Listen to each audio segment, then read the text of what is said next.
취업엔 2부의 문을 활짝 열겠습니다. 네, 오늘 취업엔 2부에는요, 취업의 기술 시간 준비가 되어 있는데요. 네. 오늘은 이 똑똑한 취업 위해서 꼭 필수적으로 챙겨야 할 내용이 가득 준비가 되어 있다고 합니다. 그렇습니다. 네. 콕 찔러서 알려주는 취업의 기술, 취업엔 2부 힘차게 출발합니다.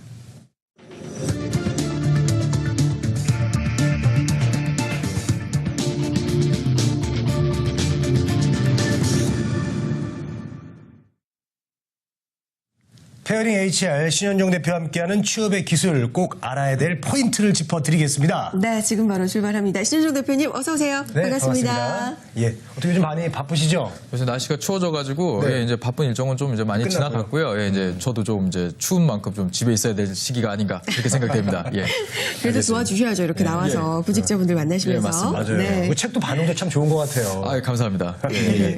자, 오늘 주제를 알아보도록 하겠습니다. 화면으로 만나보시죠. 취업 전에 반드시 알아야 할 취업 상식이라고 나왔는데요. 네.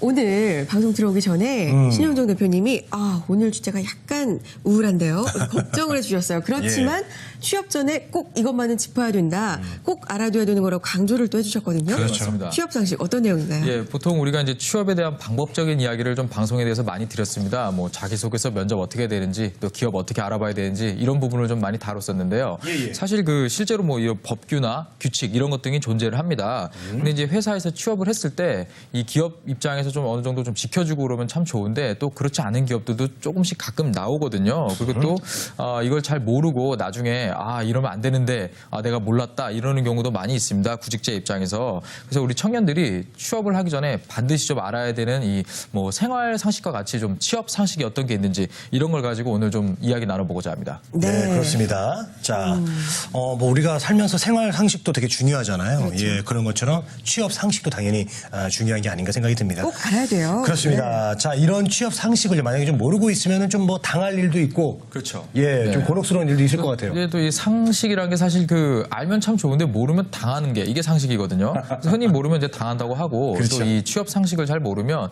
이 고통의 회전문 안에 들어가고 나올 수도 없는 이런 아주 극단적인 상황도 좀 한번 생각해 볼 수가 있습니다. 근데 사실 우리 취업 준비생들도 사실 대학생이거나 아니면 대학을 갓 졸업한 지 얼마 안 된 뭐 이런 그 세대거든요. 그래서 사회 경험이 상당히 적다 이렇게 볼 수가 있겠습니다. 그래서 이런 법률이나 규칙 이런 것 등에 대해서 상당히 좀 모르는 부분도 있고요. 또 사실 저희가 잘 생각해 보면 누가 알려주지도 않습니다. 사실은요. 뭐 찾아보기도 어렵고요. 그래서 뭐 나중에 그 일이 좀 있고 나서 그냥 좋은 경험했어요. 그냥 이런 친구들이 좀 많이 있거든요. 그래서 좀 알아야 되는 것 좀 오늘 몇 가지 소개해 드리겠습니다. 네. 자, 알아둬야 된다. 상식이다. 그럼 일단은 법의 테두리 안에 우리가 있어야 되잖아요. 그렇죠. 근데 사실 우리가 좀 법적인 거 약해요. 아. 근데 법 생각을 했을 때 가장 먼저 떠오르는 게 근로계약서 부분이거든요. 역시 눈치가 백단이십니다. 이거부터? 네. 일단 근로계약서 같은 경우는 일단 그 근로를 개시하기 전에 고용주하고 피고용인이 반드시 작성해야 되는 서류입니다. 그래서 우리가 뭐 아주 짧은 단기 아르바이트를 한다 하더라도 반드시 써야 되는 부분이거든요. 이 고용계약서를 쓰는 이유가 나중에 뭐 잘못될 부분이 발생할 수도 있고요. 그 어떤 그 자기의 권리입니다. 그 또 나중에 또 이 법적으로 어떤 보호를 받기 위해서는 반드시 작성해야 되는 서류가 바로 이 근로계약서인데요. 요즘 사실 그 취업에 성공한 분들이 이 오래 일하지 않고 뭐 하루, 이틀, 뭐 일주일 만에 그냥 관둬버리는 경우가 좀 많이 있죠. 사실. 그것도 이제 기업 입장에서도 사실 이러면 안 되는데 우리는 뭐 사실 신뢰를 바탕으로 근무하는 거다. 이렇게 또 말도 안 되는 이런 그 얘기를 좀 하면서 이 계약서 작성을 미루거나 안 해버리거나 이런 경우가 좀 문제가 됩니다. 그래서 일단 취업을 하게 되면 근로하기 전에 무조건 일단 근로계약서를 언제 쓰느냐 이걸 물어보시는 게 당연한 권리입니다. 괜히 어른한테 좀 눈치 보여가지고 못 물어보는 분들이 계시거든요. 이건 본인이 당당하게 얘기를 하고요. 이 근로계약서에 이 근로기간 그리고 임금 그리고 이제 계약기간 어떤 기준 시간 같은 것을 명시를 해서 써야 되고요. 프린트돼 있지 않다 하더라도 그냥 그 자리에서 종이에다 손으로 써갖고 그냥 사인만 해도 효력이 있습니다. 그렇기 때문에 이런 거 반드시 서류를 서로 사인해가지고 한 번씩 가지고 있어야 된다. 이 점 꼭 기억하시기 바랍니다. 네. 네. 자, 그리고 저도 그 예전에요. 그 아르바이트 할 때 그냥 한 적이 많았어요, 사실. 그리고 저도 아르바이트생을 고용해 봤잖아요. 아시잖아요. 그렇죠. 근데 그런 거 전혀 안 쓰고 했었거든요. 예. 혹시 그게 문제된 좀 사례가 있을까요? 일단 뭐 저희 세대 때 뭐 박재권 MC분이나 저나 사실 저희 옛날에 아르바이트 할 때 그런 거 당연히 없었죠. 그냥 없었죠. 자, 열심히 하자 화이팅 이러고 그냥 네, 했잖아요. 화이팅 끝. 네, 끝쳤는데 사실 뭐 좀 예를 들자면 요즘 뭐 일단 판촉 업무를 뭐 예를 들어서 하고 있는데 되게 바쁜 시기인 것 같아서 본인이 투입이 돼갖고 막 일을 열심히 했어요. 근데 갑자기 사장님이 야 너 이제 나가 그러는 거예요.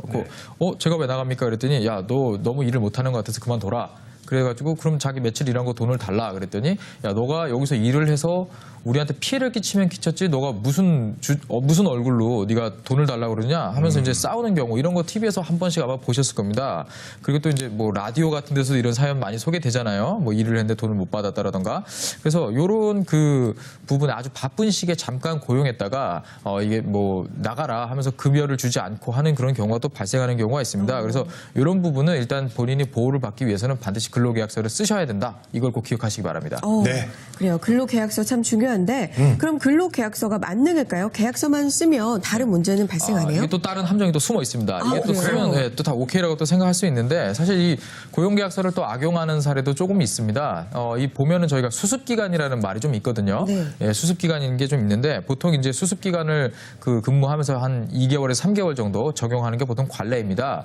근데 이 잘 보시면은 수습기간 때 원래 계약한 급여의 한 80% 정도만 지급하는 것이 보통 우리 그 관례거든요. 그리고 또 법적으로도 또 문제가 없습니다. 그리고 또 이 수습 기간 동안에는 해고가 자유롭습니다. 그래서 이렇게 좀 해고가 자유롭기 때문에 일단은 고용해서 수습이다 이렇게 그 정식 고용계약서도 다 씁니다. 정규직으로. 그 다음에 한두 달 정도 바쁜 시기에 딱 잠깐 일을 시키고 돈도 적게 주고 그 다음에 야 너 이제 수습 때 잘 못했으니까 자 이제 나가라 이렇게 좀 해고해버리고 이런 좀 저임금을 주고 상당히 그 노동을 착취하는 뭐 이런 사례도 좀 종종 있었습니다. 네, 그래요. 근로계약서. 예, 맞아요. 그런 얘기 이제 들어봤습니다. 네. 예. 자, 그리고 우리가 또 다른 또 취업 상식도 좀 알아볼게요. 예, 뭐 돈에 관련된 경우인데 최근 인터넷을 뜨겁게 달궜던 뭐 마이너스 성과급이다 이런 얘기 한번 들어보셨죠? 네, 들어봤어요. 예, 요즘 아주 인터넷이 많이 시끄러운데 예. 또 기본급이 아주 적게 되어 있고 뭐 실적에 연동돼서 그 급여를 지급한다. 이런 경우가 보통 우리가 요거에 해당된다고 볼 수가 있겠습니다. 사실 이 실적 연동이라는 부분이 참 말이 애매하잖아요, 사실요. 그래요. 그래서 보통 이 초기 3개월까지는 뭐 정상 급여를 지급을 합니다. 3개월 동안 급여를 지급하면서 일을 시킨 다음에 한 뭐 3개월 이후에는 이 본인의 어떤 그 판매 실적이나 영업 실적 아니면 이 근무 실적에 따라서 급여를 차등으로 지급한다. 보통 이런 내용을 담고 있거든요. 예, 예. 여기 보면은 사실 처음에 이 세 번째 달까지는 정상 급여를 받다가 네 번째 달, 다섯 번째 달 들어가면은 본인이 받던 월급의 반도 못 받는 경우가 사실 허다합니다. 이 실적하고 연동되기 때문에요. 그 처음부터 어떻게 많은 그 실적을 낼 수는 없잖아요, 보통은. 그러다 보니까 또 본인이 돈을 더 받기 위해서 또 하루 종일 열심히 일을 합니다. 막 돌아다니고 물건 가지고 다니고 이러다 보면은 또 밥값, 교통비 계속 쓰게 되거든요. 예, 그렇게 되면 자기가 급여는 못 받고 계속 돈은 쓰게 되고 이런 악순환에 빠지게 됩니다. 그래서 상당히 그 안 좋은 그 힘들어지는 경우가 좀 볼 수 있는데 또 이런 기업들은 사실 잘 보면은 입직이 상당히 쉽습니다. 그래서 뭐 있던 뭐 자격이나 뭐 스펙 이런 거 크게 요구하지 않고 우리가 뭐 조직 생활하는 법, 영업을 하는 법 이런 것 등을 좀 가르쳐 주겠다. 이런 식으로 보통 이 취업 준비생들을 좀 유인해 가지고 보통 일을 시키는 경우가 많거든요. 그래서 이렇게 좀 입직이 좀 이렇게 어렵지 않은 이런 부분은 좀 우리 구직자분들께서 좀 조심을 하셔야 되고요. 그리고 또 내가 이 급여를 형태를 잘 모르겠다. 계속 받는 급여가 아닌데 이거 어떻게 계산해야 되지 잘 모르겠다. 이러시면 네. 혼자 고민하지 마시고 뭐 가까운 분들이나 뭐 부모님한테 한번 상의를 드려가지고 제가 이런 일을 하려고 하고 급여 체계가 이런데 제가 이 일을 해도 괜찮을까요? 이렇게 한번 주변에 한번 좀 도움을 구하는 것이 좀 현명합니다. 그래서 나중에 결정하셔도 괜찮다. 이 얘기를 좀 드리겠습니다. 예. 얘기를 나누다 보니까 정말 모르면 내 권리를 찾을 수 없는 부분들이 맞아요. 상당히 많네요. 네, 알아두고 조심을 해야 될 것 같은데 이 밖에도 다른 알아야 할 취업 상식 뭐가 있을까요? 네, 좀 몇 가지가 있는데요. 네. 일단 요즘 이 채용 포털 사이트에 본인의 그 이력서를 올리면은 갑자기 막 여기저기서 전화가 옵니다. 본인이 이 지원서를 내지 않았는데 회사에서 뭐 면접 보러 와라 이런 식으로 막 전화가 오거든요. 네. 근데 이런 부분 같은 경우는 우리 구직자분들께서 좀 웬만하면 내가 지원하지 않은 회사에서 전화가 오는 거는 정중히 거절해라. 뭐 이 부분도 좀 이야기 드릴 수가 있겠고요. 네. 또 잘 모르는 게 이 연봉 계산입니다. 사실은요. 이 연봉 계산에 대한 상식도 우리가 좀 알아둬야 될 것 같아서 제가 좀 준비를 좀 했는데요. 보통 우리가 정규직, 비정규직 차이 그러면 보통 근로를 계속 할 수 있느냐 없느냐 뭐 이런 정도로밖에 생각을 보통 안 합니다. 근데 사실 이 연봉을 지급하는 방법에 있어서 좀 차이가 있다. 이 부분을 좀 아셔야 되는데요. 네. 보통 우리가 주변에 취업을 했다가 급여 문제로 인사팀하고 싸우고 뭐 그만뒀다 이런 얘기 심심치 않게 들을 수가 있습니다. 예. 이거 잘 보면은요.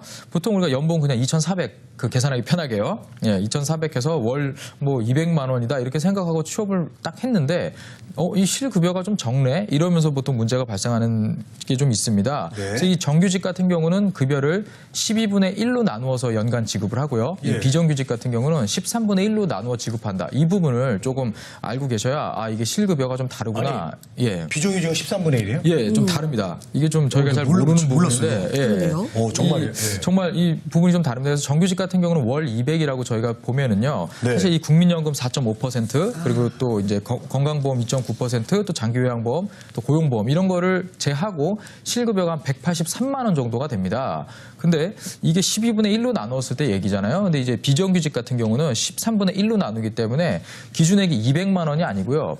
184만 원에서 시작을 합니다. 그다음에 아까 공제됐던 부분이 똑같이 공제가 되거든요. 그래서 이 1년 또 나중에 이 떼어낸 부분은 나중에 1년 만근에서 퇴직금으로 지급을 하는 것이기 때문에 네. 실수령액이 훨씬 적어져서 168만 원이 됩니다. 그래서 이 정규직과 비정규직 똑같은 연봉 2,400이다 하더라도 내가 실수령액이 좀 다르다 이런 부분을 우리 상식선에서 좀 알고 있어야 됩니다. 그래서 자신의 이 고용 형태에 따라서 월 지급액이 좀 다를 것이다. 이런 부분도 상식선에서 좀 알아두시면 좋겠습니다. 그럼 1년 채우면은 주긴 주는 거죠? 그렇죠. 그 대신에 1년을 채우지 않는다 그러면은 그냥 거기까지만, 9개월이면. 예, 떼어놨던 돈을 주지 않습니다. 네. 예, 그래서 비정규직을 좀 고용하는 게 회사 입장에서 좀 유리한 부분이 있습니다. 비정규직을 하면 1년은 그래도 채워야겠네요. 실수령액 당황하실 수 있으니까 이 부분도 상식적으로 알아두셔야 될 것 같고요. 자, 취업의 기술. 오늘은 모르면 권리를 찾을 수 없는 여러 가지 취업 상식들 알아봤는데 마지막으로 정리 좀 부탁드려요. 예, 이제 찬바람이 불면은 보통 내가 스펙을 쌓아야지 뭐 영어 점수를 올려야지 이런 생각을 하지 취업 활동을 잘 안 합니다. 근데 지금 11월 달에 지금 면접을 가면서도 계속 이 자기소개서를 쓰고 작성을 하는 분들이 보통 결국은 올해나 그 내년에 구정되기 전에 취업에 성공을 하시거든요. 네. 그래서 일단 본인이 안 쓰면 결국 절벽에 딱 눈앞에 가게 됩니다. 그래서 꼭 늦추지 마시고 계속 취업 준비하는 이런 그 날씨에 좀 열심히 하시는 모습 좀 보여주시기 바랍니다. 네. 자, 오늘의 교훈은 이건 것 같아요. 모르면 본인만 손해다. 그렇죠. 예. 네. 자, 꼭 알아야 될 취업 상식에 대해서 알아봤습니다. 페어링 HR 신현종 대표님 오늘 말씀 감사합니다. 고맙습니다. 네. 취업엔 오늘 순서는 여기서 마치겠습니다. 네, 대한민국에 일하고 싶은 모두가 힘차게 일할 수 있는 그날까지 저희 취업엔이 함께하겠습니다. 취업엔 우리가 있다.